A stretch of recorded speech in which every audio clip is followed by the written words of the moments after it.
right, let me start the recording here. All right. All right. All right, no, that's fine. I think I was almost done with that.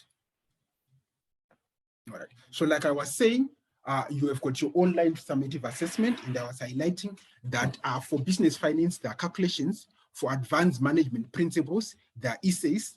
For marketing, understanding marketing approaches, there are essays again. Then for economics, it can either be one of two. They can either come as a mixture of essays and multiple choice, or it can come as multiple choice. It just depends with the, the mood of the lecturer that specific year. Sometimes it comes in as a mixture. You've got maybe half of the exam is some multiple choice, then the other half are some essays, or it can come just all of the exam might be multiple choice. So it just depends with what he's thinking for that particular semester. You just have to be prepared both ways. All right. So that's basically the structure of your of the exams that you're going to face at the end of the semester. So in brief, that's basically what you are going to go through. So of course there are deadlines. I'm sure you guys already know what those deadlines are that you need. So you need to prepare in advance before you go to those specific deadlines. Then in terms of how we assist as VUT, in terms of our pricing, before I start on our macroeconomics, is it's 750 Rand for each specific module that you need assistance with. Now I understand it's not a small amount of money, but you have the option, right, of choosing only the modules that you think you need help with. Like I highlighted, usually the class is around 40. I know there are around 170 or so students that registered for advanced diploma in business management, but I'm only looking and trying to assist those specific students that really need the help. So the cost is 750 Rand for each specific module that you need assistance with. Then that 750 Rand is going to cover you for the lectures, which usually take around 2 to 3 months. That is the lectures, plus the assignment guidelines in terms of how do you answer your assignment, then plus the exam preparation classes where we are going to go through some past exam papers. So that's what it will cover you. Then each and every lecture will be recorded. So if you are not able to attend the lecture, you can still get the recording of that specific lecture so that you can read, you can listen to it in your spare time. Then also, I, as James, will also be available for your beacon. If you want to call me, want to ask anything, and etc., that's included within that within that 750 that you have that you would have paid. Then in terms of when we would expect those payments, we understand, like I said, I know it's not an easy amount of money to get, so there are payment terms available. As long as you pay a specific deposit, right? For example, if you pay 300 Rand as a deposit, then you can pay off the money, whether in 1 month or in 2 months. It's really up to you what you decide on doing. But at least if you pay the deposit, then we know that you are part of the specific classes that we are going to be doing. So I will post further details in the group, and you guys can also ask questions after we complete the lecture today. If you do have any questions in terms of the payment terms or in terms of any of the other things that I have highlighted. Now, I want to start on why we are here today, which is microeconomics. So someone says per month or per semester. It's per semester. It's per semester. If you want to pay monthly, you can pay 250 per month. So you can do 3 months, say 250 this month, 250 next month, 250 the last month. You can pay it over 3 months if you need to, right? But it's 750 per semester, but it's pay each module that you are attending to. So like I said, if there are any questions, let's attend to them after the lecture, specifically questions that relate to the issue of payments and etc., so that we can just quickly go through the lecture and benefit everyone who is in the class. All right. So we're gathered here for what? For macroeconomics, right? So understanding economics. So I'm going to just briefly talk about the information that you find in your unit number 1. That is just a brief background of what economics is all about. So some of you might be new to economics. Some of you might have already studied economics before. So if you have already studied economics before, this is not going to be a lot difficult for you. It's going to be quite easy. But if you've never studied economics before, then you definitely need to listen in. You definitely need to do some extra reading and etc. just to make sure that you're what? That you're on point. All right. So economics, what is economics? So economics is a social science, basically. It's a social science. What do we mean when we say something is a social science? We are saying a social science is the study of human behavior.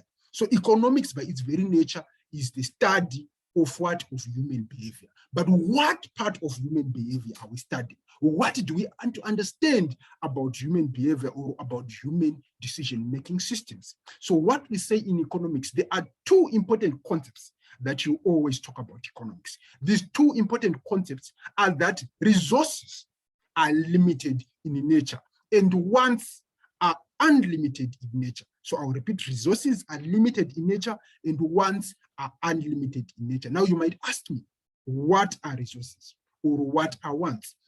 Now, when I talk about resources in economics, we are saying that for us to produce as South Africa, or you as an individual, for us to produce something, for us to produce goods and services, for us to produce gold, for us to produce wheat, for us to produce computers or vehicles, we need resources. What are the resources that we need? We need land for us to be able to produce, right? Land representing all the natural resources, right? We need capital for us to be able to produce, right? We need labor for us to be able to produce. We need entrepreneurs for us to be able to produce. So those are the resources that we're talking about. And we are saying these resources are limited. Let me give you an example. The population of South Africa, assuming that it's 65 million at the moment, it means that there are only 65 million people available. If we need a labor force that is greater than 65 million, we cannot get it from South Africa, which means that labor is limited to 65 million in South Africa. Land as an example. Land, there are borders. We cannot be going to Botswana, to Mozambique, to Zimbabwe, to Zambia, and etc. to do our production over there. We can only do our production within the confines of the South African borders. So land is limited in nature. There is a limited number of trees that are available in South Africa. There's a limited number of capital that is available in South Africa. So that's what we mean when we say resources are limited, right? All right, I said that there are two concepts, limited resources and unlimited ones. So what do we mean by unlimited ones? What we mean is that me as James, I want a car, right? I just don't want any car. I want a BMW, I want a Mercedes, I want a Ferrari, I want a Bugatti. You know, I want different types of car. I also want a house, right? I want a house by the beachfront. I also want an Apple iPhone. I also want an MacBook. I also want all these different things that I want. You can see that the list is never ending. There's always something new that I want. So they are unlimited in nature, the ones that I have as an individual. Now, there is a difference. We're going to talk about it at a later stage, but wants are unlimited.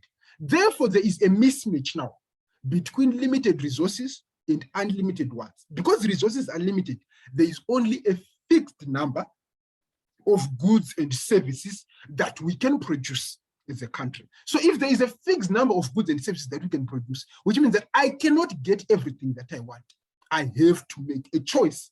I have to make a decision in terms of what should I consume or what should be produced within South Africa, given the limited nature of the resources that are in the country. So that's what economics is all about, is the study of human behavior, right, as they make decisions concerning the production capacity of that country. Is the study of human behavior as they make choices because of unlimited wants which have to be satisfied by limited resources that are in the country. It is the study of choice. It is the study of the trade-offs, right? When we say trade-off, we are saying that you have to give up something. It's the study of the trade-offs that happen within an economy, right? Because of scarcity. And you might ask, what is scarcity? Scarcity is the limited nature of resources that we said before. So scarcity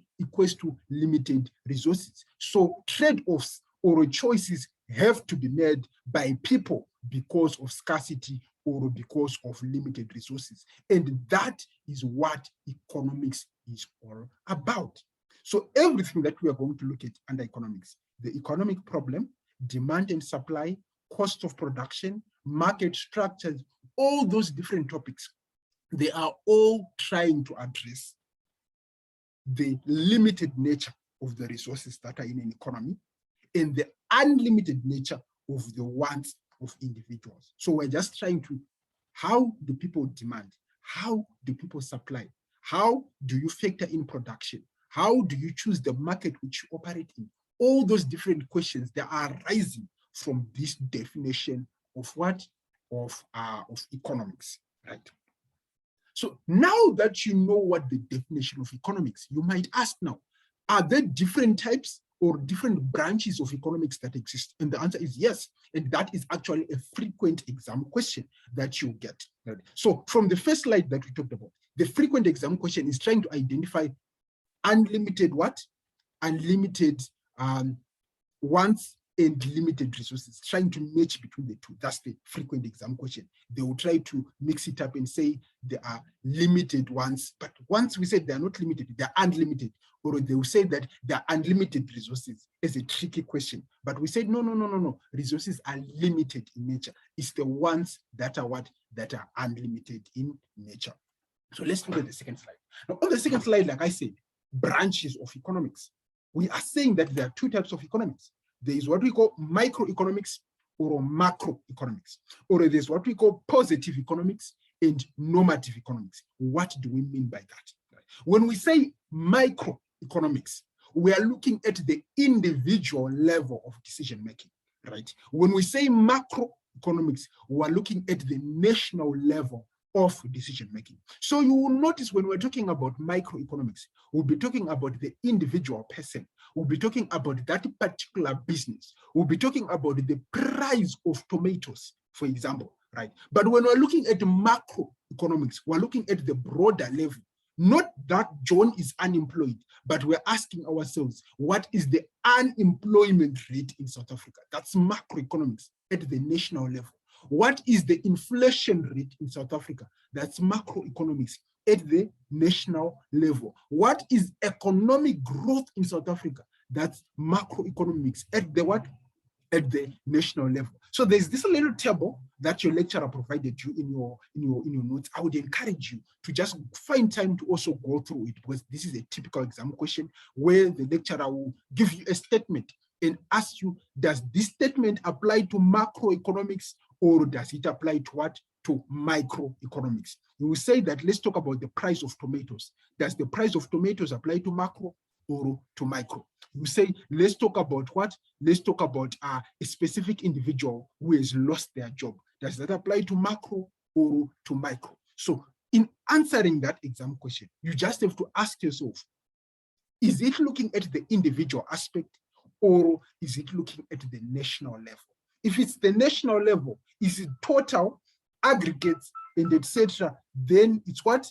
It's macro with an A.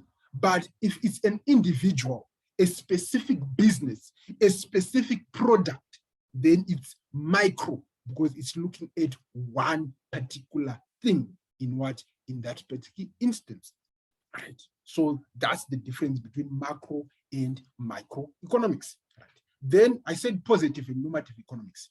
Positive economics, we are looking at the facts. What are the facts? For example, if I tell you that the inflation rate in South Africa was 4.5% last year, that is a fact. You can track it down and write it down and say, this is a fact from the Reserve Bank.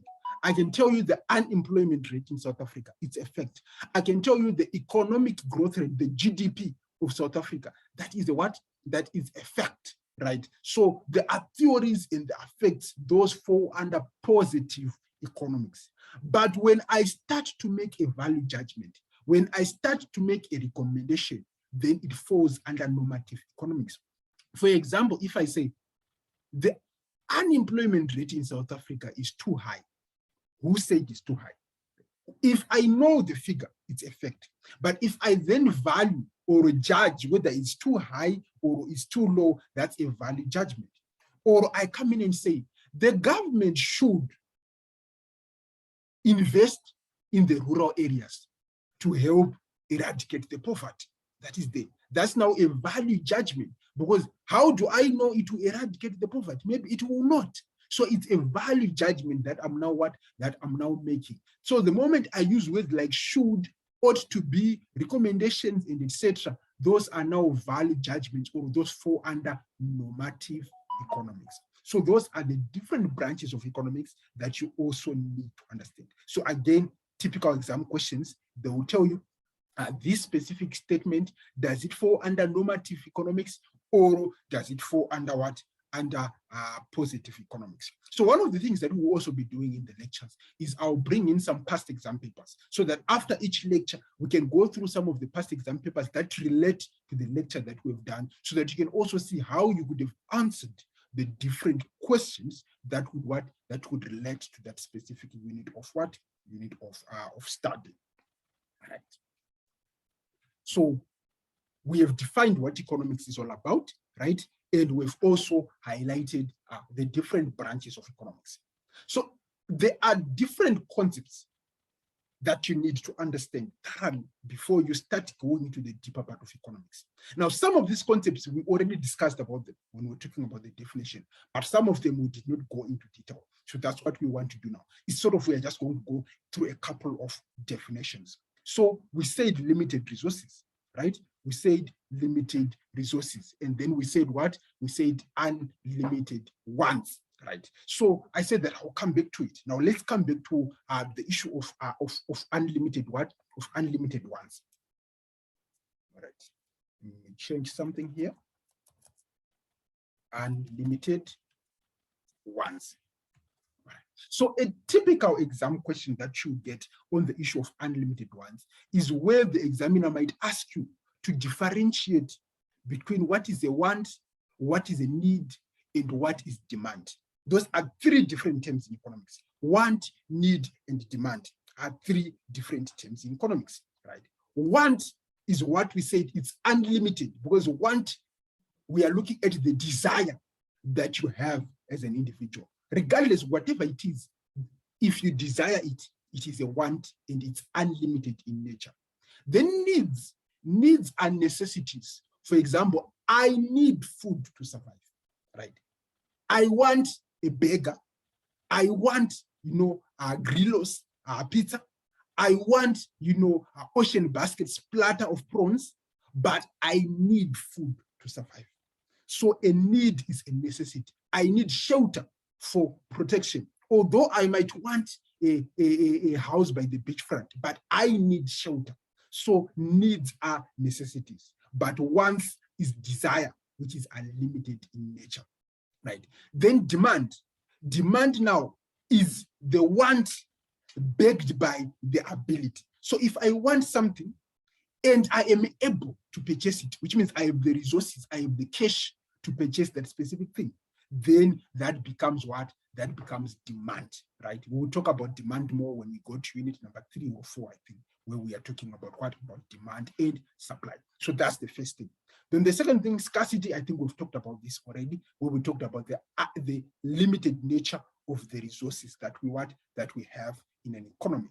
Then when you combine unlimited wants and scarcity, you are going to get something that we call a choice, right?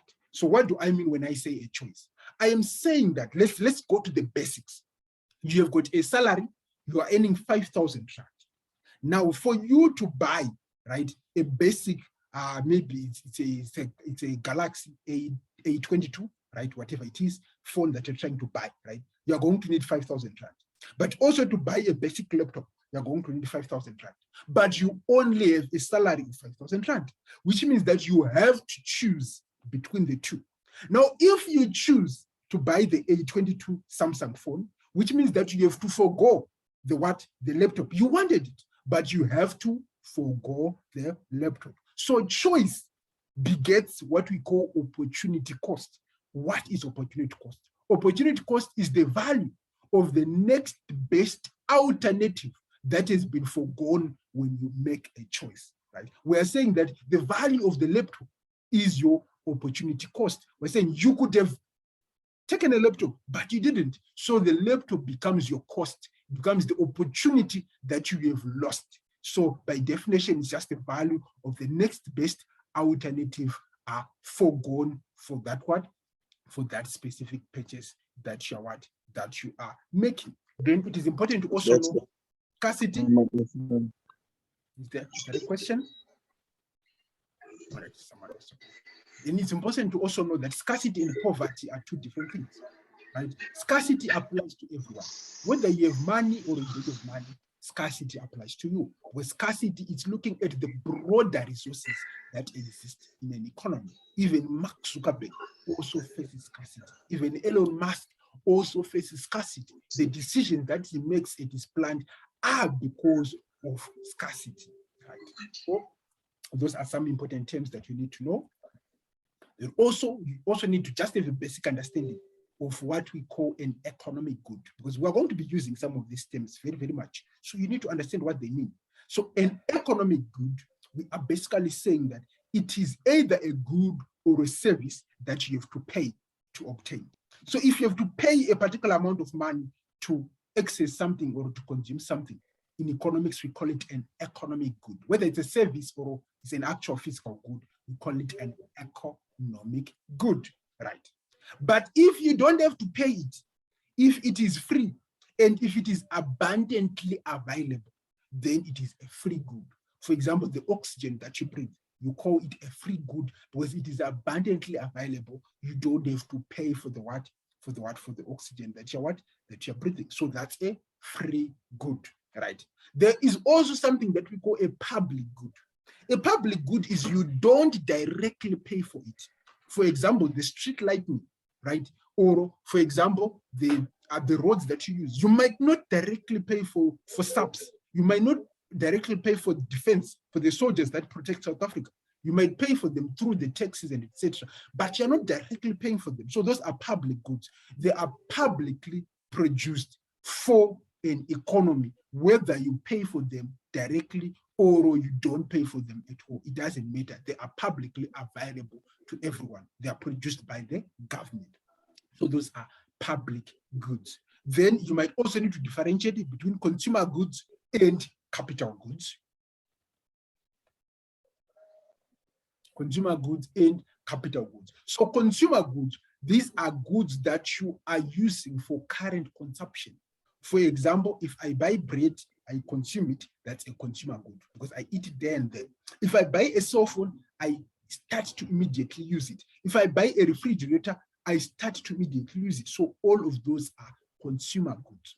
Then capital goods now, these are goods that you are not consuming directly as an individual, but you are using them for the production of other goods. For example, if you buy a tractor as a farmer, you are not consuming the tractor. There's no benefit for you for the tractor, but the tractor can be used in the production of potatoes. The tractor can be used in the production of mealies. So that's what we call capital goods, right? And then intermediate goods versus finished goods, this one is not necessarily at your level. You're going to do it under macroeconomics, where you're basically saying that there are goods that are within the production process, and then there are goods that are finished. For example, flour. Flour is within the production process. It's not a finished good. You still take the flour and make bread with it. So that's an intermediate good. Whereas the bread is the finished goods, right? So those are some of just a bit of terminology that you need to understand. It's important for you to just have a little background before we go even into the deeper aspects of economics, right? So the next thing that you need to know, I think we've already highlighted a little bit about this, factors of production or the resources. So remember I said that resources are limited.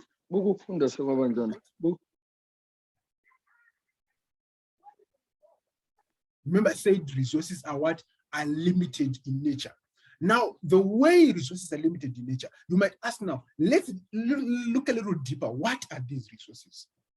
And I said there's capital, there's land, there's labor, and there's entrepreneurial skill. So what do we mean by land as a resource? So in economics, resources are also known as factors of production. Are it things that you use in your production process? Right? So what is land? Land represents the physical land that we step on. It also represents all natural resources that you can find in an economy. So it represents all the timber that you can see in South Africa. It represents all the lakes on the oceans that you will see in South Africa. It represents all the wind power, all the solar energy that you see in South Africa. So all the natural resources, all the game parks, they fall under land, right? So all the natural resources that you see in South Africa are considered to be part of land, right? That's the first thing. Then the second thing, let's look at labor. What is labor? Labor represents both the physical and the intellectual part of the human being. So what do I mean? I'm saying that in a workforce, there might be laborers, people that have to lift things up at the workplace, lift them, put them somewhere else different, or physically have to apply their efforts, whether it's at a sewing machine, or it's at a drill, or it's as a builder, and etc. That's part of labor. Or intellectual, they might not necessarily be physically touching anything. These are now your scientists, maybe even some of your engineers and etc., that are just working in the office, not touching anything, but they are contributing to the production of that country. Then there is capital. Capital in economics, like we've already defined what capital goods are. So that's what capital is about in economics. It's anything that you use in the production process, right? So for example, if I use tractors in the production process, that's capital. Right. If I use computers in the production process, that's capital. If I use printers in the production process, that's capital. If I use buildings in the production process, that's capital. So anything that is man-made, right? Anything that is man-made that you use in the production process, it's capital. But an interesting factor exists where you are going to see some exam questions, which are going to say list the factors of production. And one of them will be money. And you start asking yourself, is money a factor of production or not? Money is not a factor of production. Money, also known as financial capital, is not a factor of production. We want what we call economic capital. Why is money not a factor of production? Because money represents your ability to do something. Money can get you labor. Money can get you land. Money can get you capital. Money can get you entrepreneurs. So money in itself is not a factor of production. The factor of production that we're interested in is the physical capital that you are going to be using. Anything that is man-made that you use in production, that's what we call economic capital, right?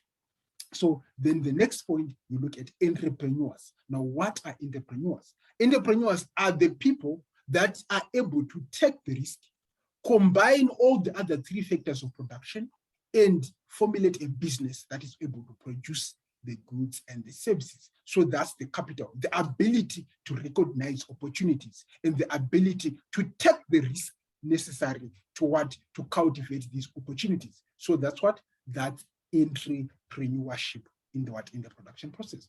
So something that is now interesting about production is when you go a little deeper in economics, right? You're going to know what we call the rewards of production. What do I mean by that? I am saying that if you own land, if you own capital, if you own labor, if you own entrepreneurship as a factor of production, there is a reward that you are going to get as an economic agent. So whenever you have land, we say you get rentals, right? Whenever you've got labor, we say you get a salary or a wages. Whenever capital, can I add something? Yes, go ahead. I'm not sure, man. I think you are not following according to what we have in the book. It's like you are in a second unit now, while I thought we were in a first unit. I'm not sure. Okay. What's your second unit? The second unit is touching about the circular flow and all those things, and then it's touching on the factors of production and all the stuff that you are explaining now. No. I get what you are saying. All right. So what happens when I'm studying economics, there are certain topics that are related to each other. There are certain topics that are related to each other. So you'll notice that most of the stuff under Unit 1, I've already covered it, right? There is something that I'm going to also cover that I haven't covered yet. But for me to be able to go and cover that specific topic where we want to reach, I have to talk about the factors of production. So there are certain topics that I will bring in, although they might be in the next unit, because they are related to what we want to talk about.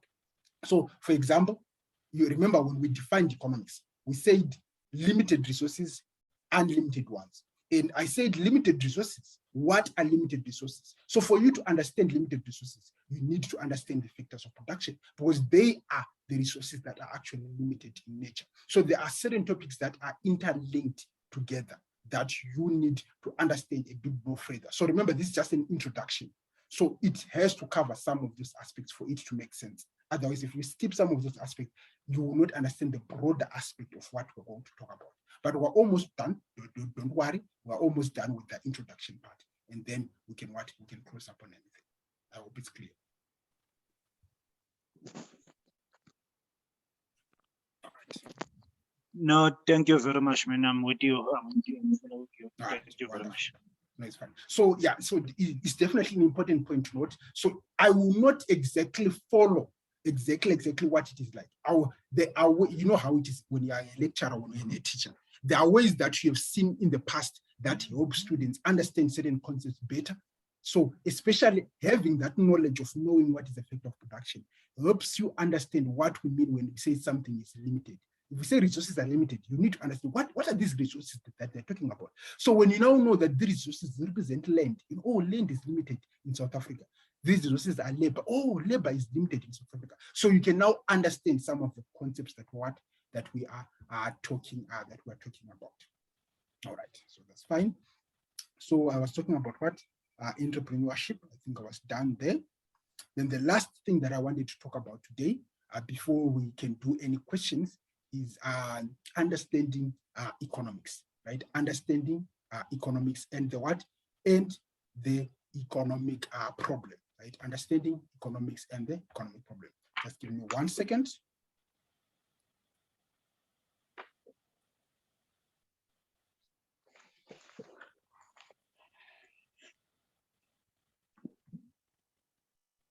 All right.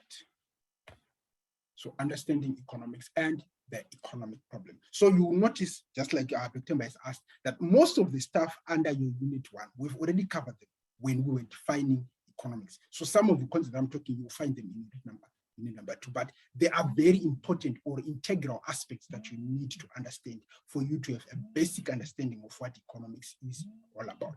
So what is the economic problem? Why do we study economics?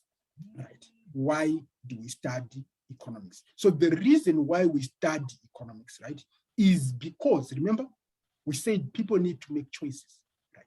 People need to make choices. Why? Because resources are limited in nature. Why? Because wants are unlimited in nature. So the economic problem is that of scarcity, or is that of budgetary constraints, or the economic problem is the mismatch that exists between the unlimited wants and the limited resources that are found within within an economy. So the unlimited ones, they are limited resources. And that is basically what the economic problem is all about.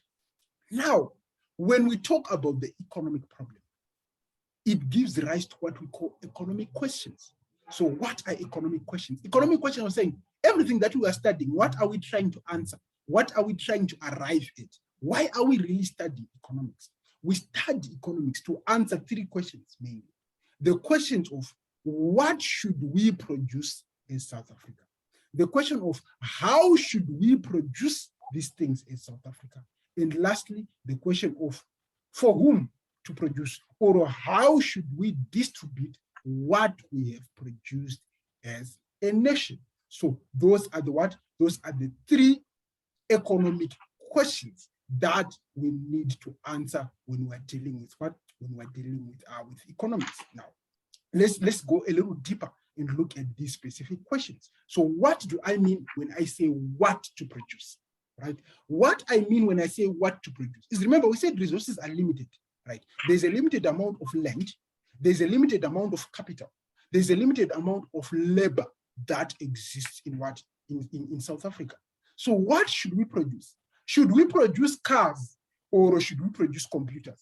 Should we produce wheat or should we produce potatoes? Should we produce water, some drinks, or should we produce beer? Right? So what should we produce as a country? Right? So that's a question that we have to ask ourselves. So should we produce some goods or should we produce some services? Should we produce some public goods or should we produce some economic goods? Should we produce some capital goods or should we produce some consumer goods? So there are other deeper things that you can talk about, but not for today. For today, we'll end it here, right? Let's go to the next one. How to produce.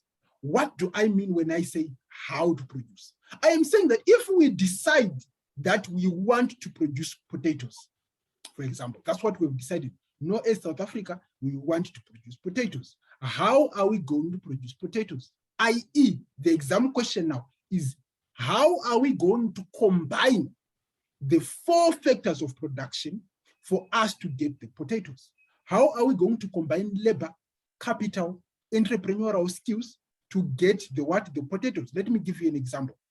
For you to have potatoes as a farmer, you can produce 1 ton of potatoes from 1 hectare of land. Maybe you've got 50 farm hands or farm laborers, right? And maybe 1 tractor, right? You can use that and you can get your potatoes. Or option number 2, you can have 3 hectares of land, 2 tractors, and only 10 people working in the field. So you can see there are different combinations of how you can mix your land, your labor, and your capital. All of that can still produce the same thing, the potatoes. So you're asking yourself, how should we produce? Because as a business, you want to cut costs, you want to make more profit.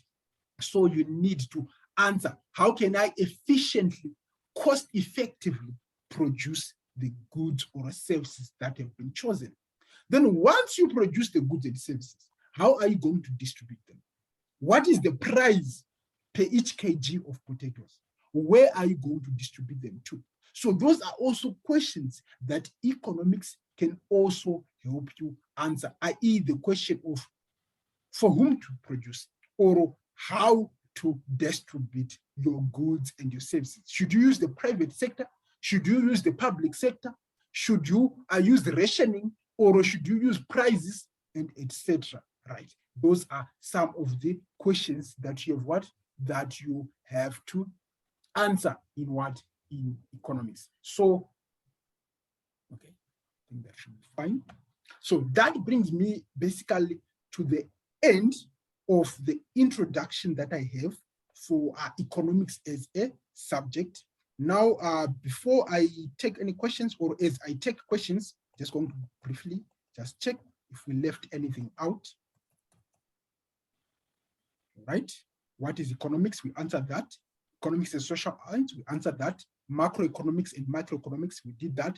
Positive economics and normative economics, we did that for unit number 1. And then we did a few extra stuff that we looked at under under unit number 2, where we looked at the factors of production and the remuneration of the factors of production. Which means in our next lecture, we'll now be talking about the major flows of the economy and the various diagrams that you'll notice under the major flows of the circular flow of income. So that will be what we'll be focusing on in our next lecture. Now, are there any questions on the content that we covered today? Feel free to ask any question that you might have, maybe for this content or even something else that you might just want to ask. We still have got, I think, at least 10 or so minutes. Jay. Yes. Hey, hi Jay, can you hear me? Yes, I can hear you. Just a quick question. Are we going to cover the assignment? Yes, definitely. We are going to cover the assignment. We dedicate an entire lecture to just go through your assignment. Yes, that's correct. Okay, thanks. All right. I am Mashudu. I've got a question. You spoke about indirect payment. Can you please explain that again? I didn't hear that part. And then to whom we're producing for, something along that line. Can you please repeat that part again? All right, it's okay. When I was talking about the payments now, that specific topic, don't worry too much about it. But what I was talking about was public goods. Remember, we were trying to differentiate between different types of goods that are found in the economy. Where we said that there's what we call an economic good. And we said an economic good, you pay for it directly as an individual. So for example, if I want bread, I go to Spar and I pay my rents and I get my bread. So that's a direct payment that I am making for the economic good, right? And then a public good. A public good is a good that is generally available to everyone. For example, the lighting on a street or the using the street in your neighborhood, that's a public good. It's readily available for you. Or the police force, SAPS, is readily available for you. Or the soldiers, SANDAF, is readily available for you. You are not directly going to SAPS and saying, here is my 10 Rand contribution for your services this year. You don't do that. The government pays SAPS. But what you do as an individual is you pay a tax, right, through your salary.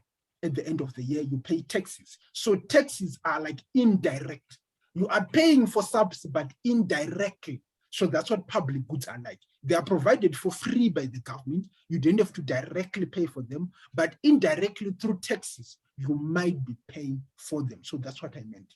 Then the second thing you highlighted is for whom. So we said that there are 3 economic questions, right? We said what to produce, how to produce, and for whom to produce. So what to produce, we are asking ourselves, should we produce apples or should we produce oranges? Or should we do farming, or should we do fishing, or should we produce computers? That's what to produce, right? How to produce is we're saying we have decided we want to produce apples. How much labor are we going to need? How much capital are we going to need? How much land are we going to need? Then once we have the harvest, we now have the apples, we now have the potatoes at the end of the year. How are we going to distribute them? How are we going to get them to the consumers? Do they have to pay? How much are they going to pay? Are we going to ration and say, you can come and take 10, you can come and take 10, or we put in a store like Spar and people pay? So that's for whom to produce. It's basically distribution. We are saying, how do we distribute the goods and the services that we have produced? I hope you answered. Next question. Hi, Jay. This is not all. I was just checking let's say someone is going to take all 4 modules with you guys. Isn't there a discount or something that one can get if that happens? Okay. To be honest and frank with you, no, there is no discount for taking everything like that. It's just the standard price. What we can, however, do for you is we can deal with it on an individual basis. Because remember, when you make the payments, you can talk to me directly on my WhatsApp and etc. If you are thinking that, yeah, this thing is a little expensive for me, you can talk to me directly and then we can see how we can negotiate between the 2 of us. But the pricing is very standard. It's 750 for each class that you take, which means that that's 1.5, that's 3,000 for all 3 classes. If you want to take all 3 classes, it's 3,000. However, like I said, I am very open to communicating on a one-on-one basis if you need to really talk and say, look, I can't afford 3,000. But that is just basically what the price is. There's really no discount for taking the whole package and etc. That's basically what the price is. 750 for 1 or 3,000 for all of them. Then terms are available. Definitely the terms are available. You can speak to me and we can talk terms. Okay. Okay, thank you so much. Next question. Jay, Yes. my name is Tabela. I just wanted to find out, will you cover the previous question papers? Yes, definitely. So what we do in our lectures, right? So first of all, we usually do 3, I think it's usually 3 weeks, around 3 weeks or so, where we do introductions, where we are doing the first 3 or 4 units. Then after we do the first 3 or 4 units, then we do the assignment, right? Because usually the assignment is due in April or something like that. Then we do the assignment. So we do maybe it's 1 lecture for the assignment, or it's 2 lectures depending on your assignment. Then we do a few lectures for the assignment. Then once the assignment is done, we proceed again. We finish the other units that we've not yet done. Then maybe that's week number 7 or week number 8, we have finished the module. We take some past exam papers, usually 2 or 3 past exam papers. Maybe for you guys, maybe it's 2021, 2020, and 2019. We take those past exam papers and we go through them within the class. And again, interactive session, you are free to ask as many questions where you don't understand and etc. But yes, we do the notes, we do the assignment, we do past exam papers within the classes. Next question. Good evening. You're speaking to Lizelle. I just want to know, if you're going to do all that, then what is the lecturer going to do? And when is classes commencing? Because, I mean, I think we quite... All right, let me put it differently. Now, maybe you might not have got it at the beginning. I am a private tutor, right? It's not only me. There are 4 other tutors that I work with that are going to be taking business finance, advanced management principles, and marketing approaches. So we are private tutors. We are not working for Mancosa. Let that be very, very clear. So there are webinars that Mancosa will make available to you guys. Definitely, Mancosa will make some webinars available to you guys. But what we have seen in the past from our history with our many Mancosa students is most students are not happy with the interaction that they get with the lecturers. Because remember, when the lecturers do the webinars, they've got a fixed amount of time. Let's say they are naturally, what they do is they say, we've got webinars on Saturday or something like that. And then they've got maybe 3 weeks or 4 weeks where they do everything. So the lecturer is in a rush to finish his webinars. He might not be taking questions, he might be rushing through the content, or maybe he might take an approach that you don't particularly understand or like as a student. So what we are offering is an alternative to what the webinars are going to offer. If you go through the webinar and you're happy with the webinar, then it's fine, continue with the webinars. But if you go through the webinar and you are not happy and you think you still need extra help, that is where we come in and assist. So that's why I said at the beginning, there are 170 of you. I don't expect to get 170 students. Usually my class is between 30 to 40 students out of the 170, which means most of the students will be happy with the webinars, but I know a couple would definitely need the help that we offer, because our service is a bit more interactive, it's a bit much more slower. We go through everything. In addition, we also go through the assignments that you guys have provided so that you can also get as much as possible from your assignments. Like business finance, I can actually promise you, business finance assignment, you will actually get something like 95% or even 100%, because it's calculations. We go through all the calculations in the class, you go through, you submit it, you get your 100%. Assignments like management and economics and etc., they're slightly different because they're essays, but normally if you attend the classes, you get something like 25 out of 30 or something like that. So that's some of the advantages that we offer in terms of we zone into the assignments, we zone into exam preparation, and we take as many questions as possible on anything that you might not be understanding. I hope that clarifies it. Yeah. Hi, Jay. It's Rosani. Do you check the timetables of Mancosa so that you don't clash with the Mancosa time frame? For Mancosa, what I've noticed is that most of the webinars happen during the weekends. So generally, we have avoided all the weekends. Our lectures are structured, they are very direct. So for example, we will have macroeconomics every Monday at 7, and then we will have business finance maybe every Tuesday at 7, and then maybe we have advanced management principles every Thursday at 7, and then the last subject, marketing approaches, every Friday at 7. So those what will be like what the timelines are like. So if it clashes with the webinar and you prefer to take the webinar, you can take the webinar. Like I said, it's a choice that we are giving you as a student. But the content that we go through and the content that the lecturer goes through, right?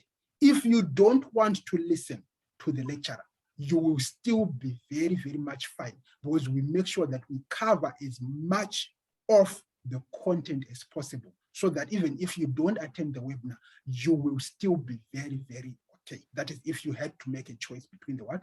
Between the two, right? That is if you have to make a choice between the what? Between the two. Then all of our sessions are recorded. So for example, if you miss a lecture, you can get the recording of that particular lecture. Okay, any other questions? How's it, Jay? It's Leslie Nika here. Yeah, I've got a question. I'm a very newbie. I'm studying after like 20 years. With me getting involved and going for tuitions, will I be able to make it through? Yes. I know that you remember when I said that there are specific courses that we do as VUT. We've identified those courses. Why? Because we've noticed that they usually have got a lot of students that are coming in that were not studying before. It's different, unlike degrees. Degrees, most of the people are maybe coming directly from high school, but courses like advanced management principles, advanced management, postgraduate diploma in management, etc. There are courses that are done by people that are in the industry, that are already working. So they might not have the necessary educational background for a long time.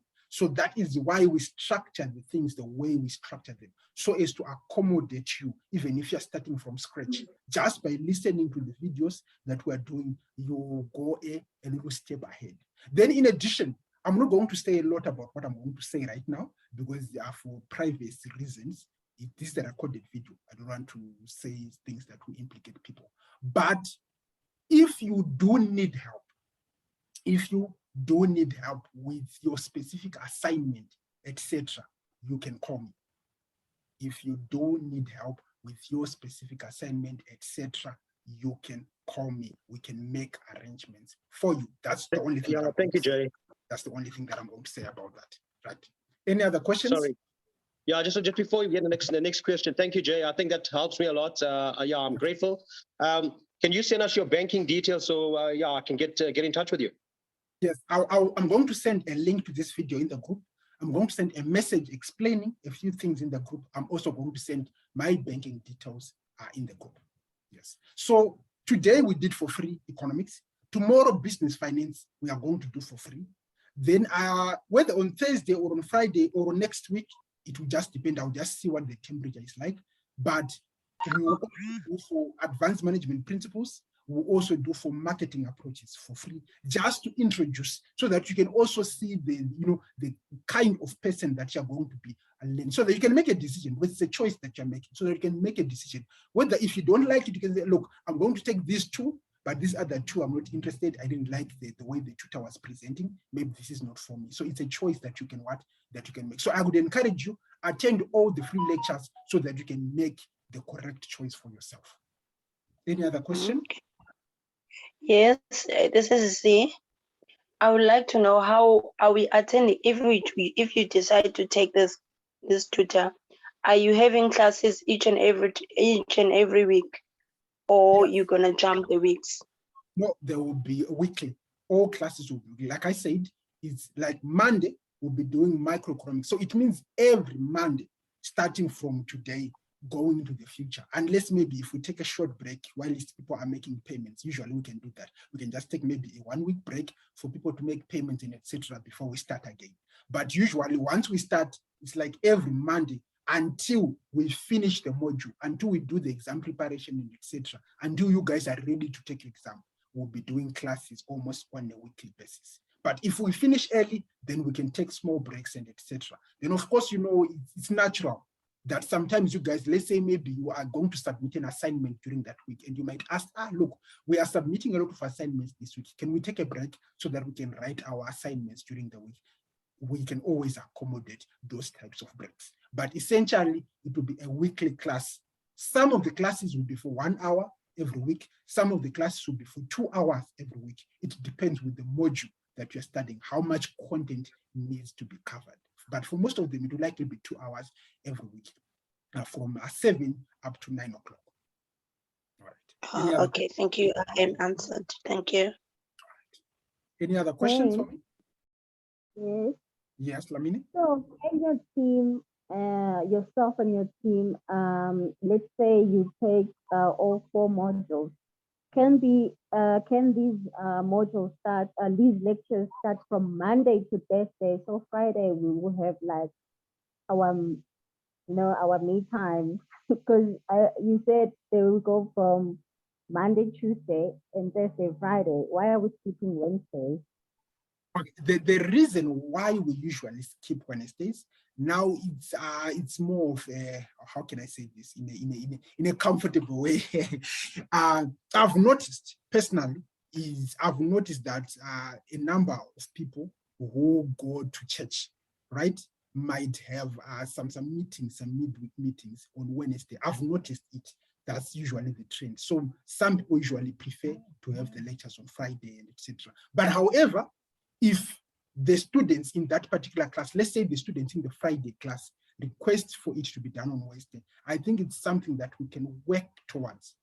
It's something that we can definitely work towards. It's just, I cannot really confirm it right now as we speak that we are going to have a class on Wednesday. Although we do have some classes on Wednesdays, depending on the tutor that we are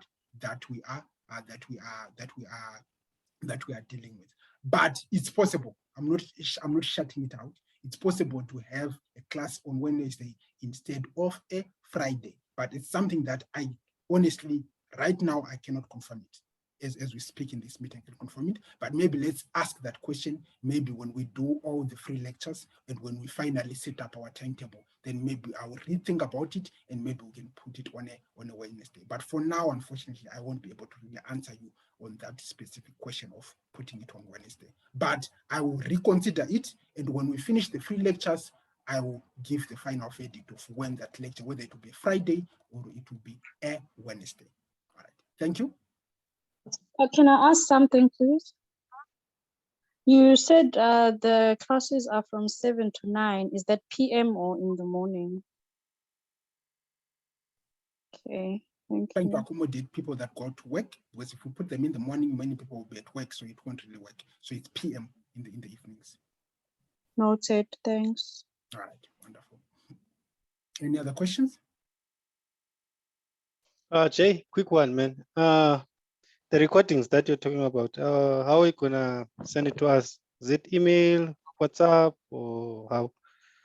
Avoid, you know what, I don't usually want to ask for people's email addresses because it's a lot of privacy issues, Proper Act and whatnot. So I usually don't like taking people's email addresses.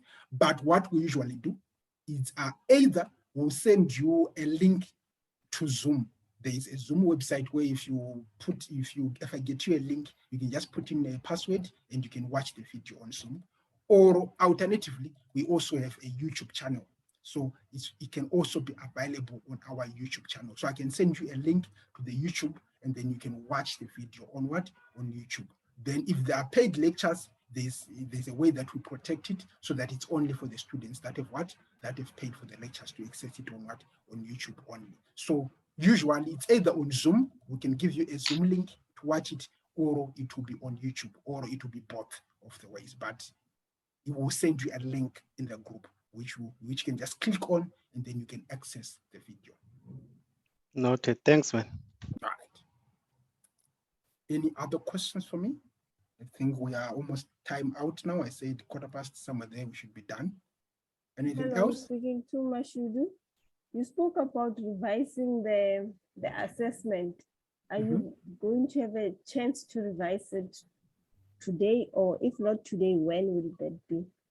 Revising the assessment, the assignment. The assignment, yes. Okay. In terms of revising the assignment, remember this is a service that I'm offering, which definitely, that's why I've highlighted the prices. Once the students have paid in, once we have got the classes, then the students that have paid, then we'll advise them. In fact, we usually consult with them.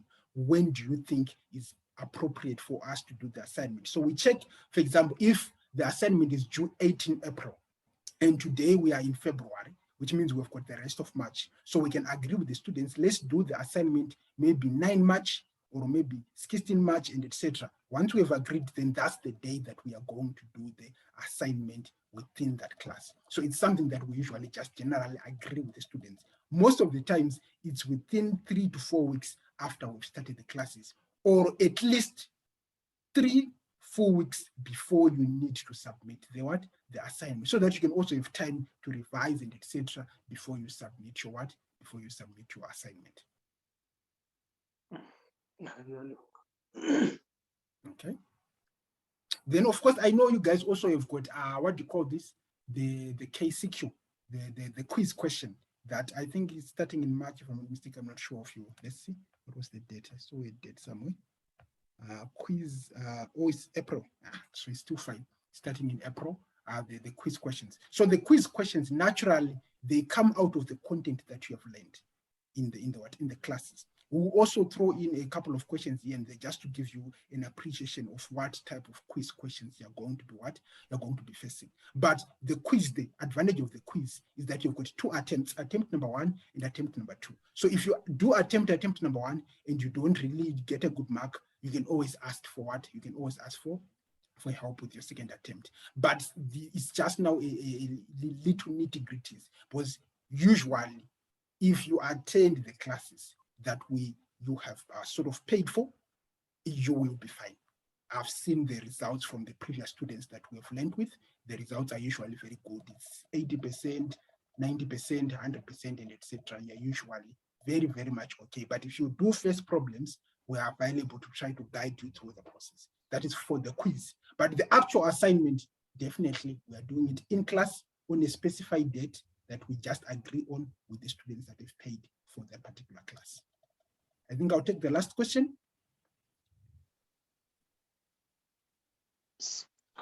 The last one, do you perhaps assist the student with study tips as well?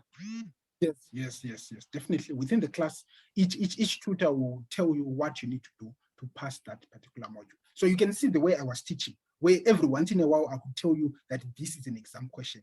This is an exam question. What I'm basically doing there, I'm giving you pointers on things that you need to know, that I know very well, that either through the assignments or through the exam, you are going to be asked about those things. So you also just pay attention to what the tutor is saying. They will tell you that this is examinable, this is an exam question, this is examinable. Please study this. Like I told you, go through that little picture that I highlighted where I said you get questions about positive and normative, about macro and micro, differentiate between the two. It's a very typical exam question. So if I tell you, go and look at this, you also need to go and look at it. So those are some of the tips that will be provided. Then of course, the lecture notes of what we have done will always be made available to the students to go through. All right. So thank you guys for coming in today. I hope this was useful to you. Even if you don't join us in terms of the lectures, my numbers are available in the groups. I'm sure now most of you have it. You can just save it. You know, James Tutor from VUT. I'm available. Just give me a call. Seek advice, whatever advice that you need. Yes, you might not have paid, but you know, if it's something small that I can easily, it won't take me a minute, I will definitely be available to assist you guys, right? So my numbers will be in the group. I'll post the links in the group.